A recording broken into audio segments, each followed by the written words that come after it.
Gold trusted gold buyers మీరు తాకట్టు పెట్టిన బంగారాన్ని విడిపించి ఈ రోజు ఉన్న మార్కెట్ ధరకు కొనబడును.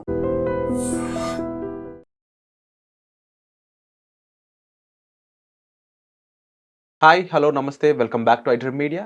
ఈరోజు మనతో ఉన్నారు సీనియర్ జర్నలిస్ట్ అయిన ఇస్మాయిల్ గారు. సార్తో మాట్లాడదాం. నమస్కారం సార్. నమస్తే విరాట్ గారు. పాకిస్తాన్ జెండాలు మన భాగ్యనగరంలో రోడ్ల మీద అతికించి ఎవరు అతికిస్తున్నారో తెలియదు. అలాగే ఇలాంటి సెన్సిటివ్ విషయం అనేది కేవలం హిందూ ముస్లింల మధ్య అల్లర్లు రేపడానికి అనే ఈ విషయమే అయి ఉంటుందంటారా? ఎవరు అతికిస్తున్నారంటారు? ఏ మోటోతో అతికిస్తున్నారంటారు? ఇది కొంచెం అనుకోకుండా సెన్సిటివ్ ఇన్ఫర్మేషన్గా మారిపోయి గొడవలు అనేవి స్టార్ట్ అవుతున్నాయి. దీనికి సంబంధించి ఏం చెప్తారు? ఇవాళ పెహల్గాం దాడి మొదలుకొని మీరు చెప్తున్నటువంటి పాకిస్తాన్ జెండాలని అతికించడం కానివ్వండి, దానికి తొక్కుకుంటూ వెళ్ళేటటువంటి దృశ్యాలు కానీ సోషల్ మీడియాలో చూశాను. అది ఎగ్జాక్ట్లీ ఎక్కడ అనేది నేను కనిపెట్టలేదు, కానీ ఆ సోషల్ మీడియాలో ప్రచారం అవుతున్నటువంటి విషయాల్ని చూశాను. నేనేమంటానంటే, ఈ దేశంలో పహల్గాం దాడికి ఒడిగట్టి ఈ దుశ్చర్యకు పాల్పడి ఇక్కడ సామాన్య ప్రజల్ని కాల్చి చంపేటటువంటి సాహసం చేసి దీన్ని మత మౌఢ్యాన్ని నింపుకొని ఒక ఉగ్రవాద ఉన్మాద చర్యగా దీన్ని చేసిన వాడు ఎంతైతే నేరస్తుడు, ఏ రకమైనైతే నేరంగా మనం చూస్తున్నామో వాడిని ఉపేక్షించకుండా ఇవాళ యుద్ధమే అనివార్యమై యుద్ధం చేసే పరిస్థితి చేస్తున్నామో, అటువంటి సందర్భం లోపల ఇది అంటించడానికి కోసం ప్రయత్నం చేసి విద్వేషాలు రెచ్చగొట్టిన వాడినైనా, లేదు ఇది పాకిస్తాన్ది కాదు, ఇది ఇస్లాంకు సంబంధించింది, దీన్ని ఇట్లా చేయకూడదని ప్రయత్నం చేసి కప్పిపుచ్చుకోవడానికి ప్రయత్నం చేస్తున్నటువంటి వాళ్ళపైన అసలు ఈ రకమైనటువంటి మత ఘర్షణలకు, మత విద్వేషాలకు తావిచ్చేటటువంటి చర్యలకు పాల్పడిన వారి పట్ల కూడా ఇంతే వ్యవహరించాలని నేను అంటా ఉన్నా. ఇది సగటు భారతీయుడిగా చాలా ఆవేదనకు గురి చేస్తూ ఉన్నది, ఆందోళనకు గురి చేస్తూ ఉన్నది. ఈ దేశం స్వాతంత్రం కోసం అనేక మంది ప్రాణాలు అర్పించినారు. దాంట్లో ముస్లింలు కూడా అత్యధికంగా ప్రాణాలు అర్పించినారు. వాళ్ళకు ఉండేటువంటి ఒకే ఒక లక్ష్యం, ఈ దేశంలో స్వేచ్ఛ వెల్లివిరియాలని, శాంతి నెలకొల్పబడాలని, ఈ దేశం స్వేచ్ఛా వాయువులు పీల్చుకోవాలని, ప్రజలందరూ కలిసి ఉండాలని కోరుకున్నారు. కానీ ఇట్లా మతాల పేరుతోని, కులాల పేరుతోని విద్వేషాలు రెచ్చగొట్టకమని వాళ్ళ ప్రాణాలను త్యాగం చేయలేదు. ఇవాళ ఈ దేశం కోసం ఉరికంబాలు ఎక్కినటువంటి భగత్ సింగ్, రాజగురు, మహావీర్ సింగ్, సుఖ్దేవ్ ఇట్లాంటి వారితో పాటు ఈ దేశంలో సుమారు 200 నుంచి 300 మంది పైగా ముస్లిం అమరవీరులు ఉన్నారనే విషయాన్ని కనీసం ఎవరు గుర్తించడం లేదు, పట్టించుకోవడం లేదు. వాళ్ళను చూసి స్ఫూర్తి పొందే ప్రయత్నం కూడా జరగడం లేదు. వాళ్ళేమి మతాన్ని పట్టుకొని వేలాడబడలేదు కదా. కేవలం ఈ దేశం స్వాతంత్రం వస్తే మా మతం వెల్లివిరుస్తుంది అనుకున్నారా?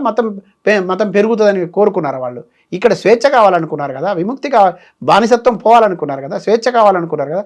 అన్ని కులాల, అన్ని మతాల ప్రజలు కలిసి జీవనం కొనసాగించినటువంటి వాతావరణాన్ని మనం కలిగి ఉంటామని కలలు కానీ కదా వాళ్ళ ప్రాణాలని తృణప్రాయంగా ఇచ్చినారు. వాళ్ళేమో త్యాగాలు చేసి స్ఫూర్తిదాయకమైన పాత్ర పోషిస్తే, వచ్చిన దేశంలో ప్రజాస్వామ్య దేశంగా, తర్వాత లౌకిక దేశంగా ఉన్న మన ప్రాంతంలో గంగా యమున తహజీబ్ లాగా మనం సోదర భావంతో మెలగాలనేటటువంటి భావనతో ఇక్కడ శాంతి వెల్లివియాలని కోరుకునేటటువంటి సమూహాలన్నీ కలిసి జీవిస్తున్నాయి. ఇక్కడ అశాంతిని నెలకొల్పడానికి ప్రయత్నం చేస్తున్న వారి పట్ల అసలు ఉపేక్షించే ధోరణి ఎందుకు అంటున్నా నేను?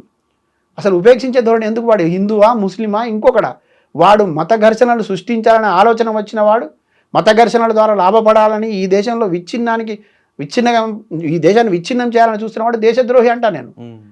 మళ్ళీ చెప్తున్నా, ఈ దేశంలో పౌరుడిగా నువ్వు నిలబడాలంటే ముందు దేశాన్ని ప్రేమించాలి, ఈ దేశంలో శాంతికి సపోర్ట్ చేయాలి, ఈ దేశంలో స్వేచ్ఛ కోసం నువ్వు ప్రయత్నం చేయాలి. నీ జీవనం కొనసాగించుకుంటూనే పక్కవాడి జీవనానికి ఇబ్బంది కలగకుండా నువ్వు వ్యవహరించాలి. నీ మతాన్ని నువ్వు ప్రేమించుకుంటూనే, నీ కులాన్ని నువ్వు ప్రేమించుకుంటూనే, నీ కుటుంబాన్ని నువ్వు ప్రేమించుకుంటూనే, పక్క కుటుంబంలో ఏ మతం వాడైనా, ఏ కులపాడైనా వాని ఆచారాలకు కానీ, వాని వ్యవహారాలకు కానీ, సాంప్రదాయాలకు కానీ భంగం కలిగించకుండా నువ్వు జీవనం కొనసాగించాలి. కానీ నీ మతం, నీ ఆచారం చూపించి, నా ఆచారం నీ ఆచారం వేరు కాబట్టి మన ఇద్దరం కలిసి ఉండడం కుదరదనేటటువంటి భావన నీకు ఉండి దీన్ని దేశంలో విచ్ఛిన్నం చేయడానికి చూస్తే, కశ్మీర్ దగ్గర నుంచి హైదరాబాద్ దాకా ఇదే పరిస్థితి కొనసాగితే, దీనికోసమా అమరుల త్యాగాలు చేసింది? దీనికోసమా ఈ దేశం కోసం రాజ్యాంగం రాసిన డాక్టర్ బాబాసాహెబ్ అంబేద్కర్ ప్రతి మనిషికి జీవించే హక్కు, మాట్లాడే హక్కు, కులం హక్కు, మతం హక్కు, పత్రికల్లో ప్రకటన హక్కు, తర్వాత ఆచారాలను పాటించే హక్కు ఇన్ని ఇచ్చిపోయిన ఆ మహానుభావుడు ఆత్మ ఘోషించదా? ఇది చూస్తే తర్వాత నేను చెప్తా ఉన్నా, కొంతమంది మత ఉన్మాదుల్లారా మతాన్ని అడ్డు పెట్టుకొని రాజకీయం చేయాలనుకునేటటువంటి ఉన్మాదులారా ఖబర్దార్. ఈ సందర్భం లోపల ఒక సున్నితమైన అంశం, చాలా గంభీరంగా ఉన్నటువంటి వాతావరణం, ప్రతి పౌరుడు కూడా ఇవాళ గుండెల నిండా ఆవేదన పెట్టుకొని ఉన్న సందర్భం లోపల మీరు కేవలం మతం పేరు చెప్పి రాజకీయ పబ్బం గడుపుకోవాలని చూస్తే రాజకీయ సమాధి కడతారు. మీకు అవసరమైతే మీ ఆలోచనలకు చరమగీతం పాడతారు. మీలాంటి వారి పట్ల అప్రమత్తంగా ఉండడమే కాదు, పూర్తిగా తుదముట్టించడం కోసం కూడా ఇక్కడ ఉన్నటువంటి శాంతిని కోరుకునేటటువంటి ప్రజల సమూహం చేస్తుందనే విషయాన్ని కూడా గుర్తుపెట్టుకోవాలని నేను హెచ్చరిస్తా ఉన్నా.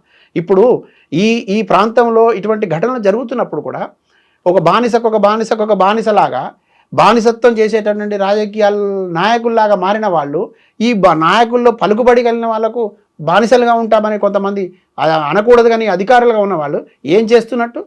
ఇది చూస్తూ ఉపేక్షించే చర్యనా? దీన్ని క్షమించవచ్చా?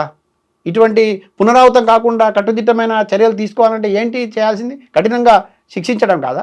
కఠినంగా వ్యవహరించడం కాదా? ఎప్పటికప్పుడు దాన్ని తుదముట్టించడం కోసం ప్రయత్నం చేసే బాధ్యత లేదా? కానీ ఇది జరిగినప్పుడు మాత్రమే 2 రోజులు హడావిడి చేసి మళ్ళీ మామూలు పరిస్థితి వస్తుంది. ఇది మళ్ళీ పునరావృతం అయితే రేపటి రోజు సరే ఇప్పటివరకు జరిగిన పరిణామాలు జరిగినాయి, చాలా సందర్భాలు అల్లర్లు జరిగినాయి, గొడవలు జరిగినాయి, ఘర్షణలు జరిగినాయి, ప్రాణాలు పోయినాయి, అశాంతి నెలకొన్నది, హింస చెలరేగింది.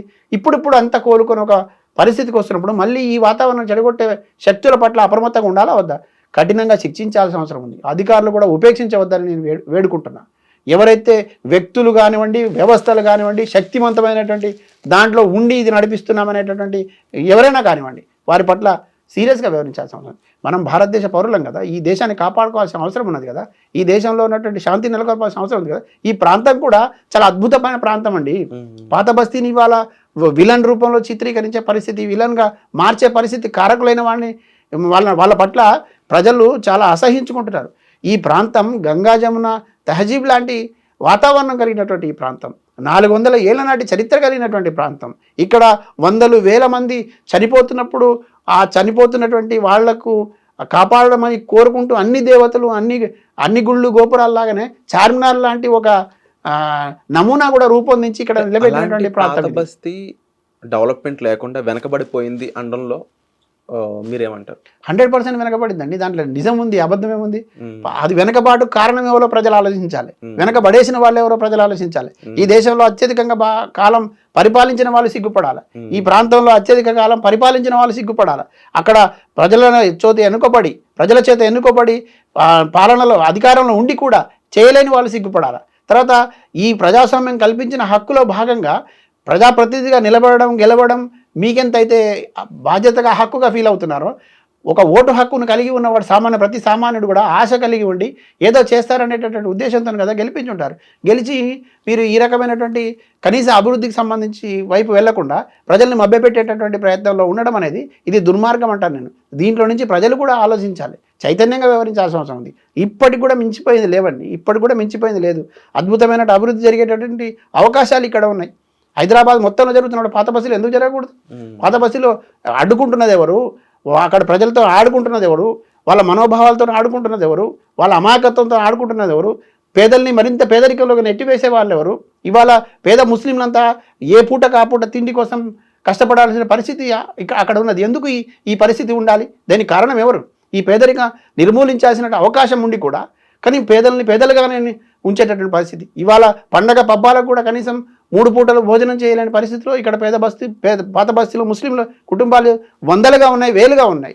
ఆ ప్రాంతంలో ఆస్తులు కూడబెట్టుకున్న మాత్రం ఆస్తులు పెరుగుతూ ఉన్నాయి. కానీ రోజు రోజుకు దీనస్థితికి వచ్చేటటువంటి వాళ్ళ సంఖ్య వందలు వేలగా పెరిగిపోతుంది. గుడిసెల్లో, రేకుల షెడ్లలో, మురికి కాలువల పక్కన ఇవాళ ముస్లింలు జీవనం కొనసాగిస్తున్నారు. ఎందుకు అక్కడ ప్రజలు ఇది ఇంకా అబ్జర్వ్ చేయట్లేదు? ఎందుకు ఇది తెలుసుకోవడం లేదు? ఎందుకు దీన్ని ప్రశ్నించడం లేదంటారు? దీంట్లో ప్రజలతో పాటు ఇక్కడ ఉన్నటువంటి ప్రభుత్వాలది కూడా పాత్ర ఉందంటాను నేను. ఇక్కడ ఉన్నటువంటి అధికారులది కూడా పాత్ర ఉందంటాను. అక్కడ పాలిస్తున్నటువంటి వాళ్ళ ఓట్లతో గెలిచినటువంటి నాయకులు కూడా పాత్ర కూడా ఉందా అనుకుంటాడు. రాజకీయాల వాళ్ళు రాజకీయాలు చేస్తుండవచ్చు, రాజకీయ లబ్ధి కోసం ప్రయోజనాలు చేసి ఉండవచ్చు. కానీ అధికార యంత్రాంగం ఏం చేస్తుంది? ప్రభుత్వాలు ఏం చేస్తున్నాయి? ఇది సపరేట్ ప్రాంతమా? ఇది ఒక ప్రత్యేకమైనటువంటి ప్రాంతమా? ఈ దేశంలో భాగం కదా. ఇక్కడ రాష్ట్రంలో అధికారంలో ఎవరున్నా ఈ రాష్ట్రంలో అన్ని ప్రాంతాలు 119 నియోజకవర్గాలు ఉన్నట్టే పాత బస్తీలో ఉన్న అసెంబ్లీ నియోజకవర్గాలు కానీ పార్లమెంట్ నియోజకవర్గాలు కానీ మన పరిధిలోనే ఉన్నాయి కదా. అవి వాటికి స్వయం ప్రతిపత్తి కల్పించేం లేవు కదా. మరి ఎందుకు ఈ ఉదాసీనత, ఎందుకు ఈ ఉదాసీన వైఖరి, ఎందుకు ఈ ఉపేక్షించే పద్ధతి, ఎందుకు వాళ్ళకు లొంగిపోయి ఉండేటువంటి పరిస్థితి ఎందుకు ఉండాలి? వాళ్ళు మాత్రం దీని అవకాశంగా అదునుగా చూసుకొని ప్రతి ఏడాది ఇంకా పేదరికం పెరుగుతూ పోతున్నది తప్ప అక్కడ మార్పులు రావడం లేదు. ఏదో కొన్ని సందర్భాల్లో షోపుటప్ చేయడం తప్ప ఇంకేం కనపడడం లేదు. అయితే ఒకే ఒక్క అంశం మాత్రం మొన్న కనపడింది, మొదటిసారిగా జై హింద్ అని పలికినట్టున్నారు. అది దాన్ని స్వాగతిస్తూ ఉన్నా. ఖచ్చితంగా ఆ రకమైనటువంటి మార్పు రావాలి. ఇప్పటికైనా మార్పు వచ్చినందుకు నేను కొంచెం సంతోషపడతా ఉన్నా. ఈ దేశంలో నివసించాలన్నా, ఈ దేశంలో పౌరుడిగా ఉండాలన్నా, ఈ దేశ అభ్యున్నతికి కట్టుబడి ఉండాలి, ఈ దేశ రక్షణకు కట్టుబడి ఉండాలి, ఈ దేశాన్ని ప్రేమిస్తూ ముందుకు సాగాలి. దేశంలో ఉంటూ దేశానికి సంబంధించినట్టు కానీ ఇక్కడ ప్రజలకు మధ్యలో కానీ విద్వేషాలు రెచ్చగొట్టి ఆనందం పొందుతాం, విద్వేషాలు రెచ్చగొట్టి లబ్ధి పొందుతాం అనేటటువంటి శక్తుల పట్ల ప్రజలు అప్రమత్తంగా ఉండాలని నేను కోరుతా ఉన్నా. తప్పకుండా మీరు చెప్పిన ఈ ప్రతి పాయింట్ని అందరూ అర్థం చేసుకోవాల్సిన సమయం ఇది. సో ఈ విషయాలపై మీరు ఏమనుకుంటారనేది కామెంట్ సెక్షన్లో తప్పకుండా మీ అభిప్రాయాలు తెలపండి. And thank you so much for the analysis. Right, thank you. నిజంగా ప్రస్తుతం ఉన్నటువంటి సమాజం దేనికి ప్రయారిటీ ఇస్తుంది? ఆర్థిక సంబంధాల చుట్టూ మాత్రమే తిరుగుతుంది. మళ్ళీ ఎన్నికలంగానే చాలా విరక్తి కలుగుతాను. మంచి అనిపిస్తుంది కదా, లేడీస్ కూడా ఛాలెంజింగ్ జాబ్స్ చేసినప్పుడు చాలా బాగుంటది. ట్రాఫిక్ అసిస్టెంట్స్ గా నియమించిన ట్రాన్స్జెండర్స్ అందరితో సాల్యూట్ చేయించుకుంటున్నారు. ఫుడ్ డెలివరీ ఇవ్వటానికి వెళ్ళినటువంటి డెలివరీ బాయ్ అనిల్ పై కళ్ళ ముందు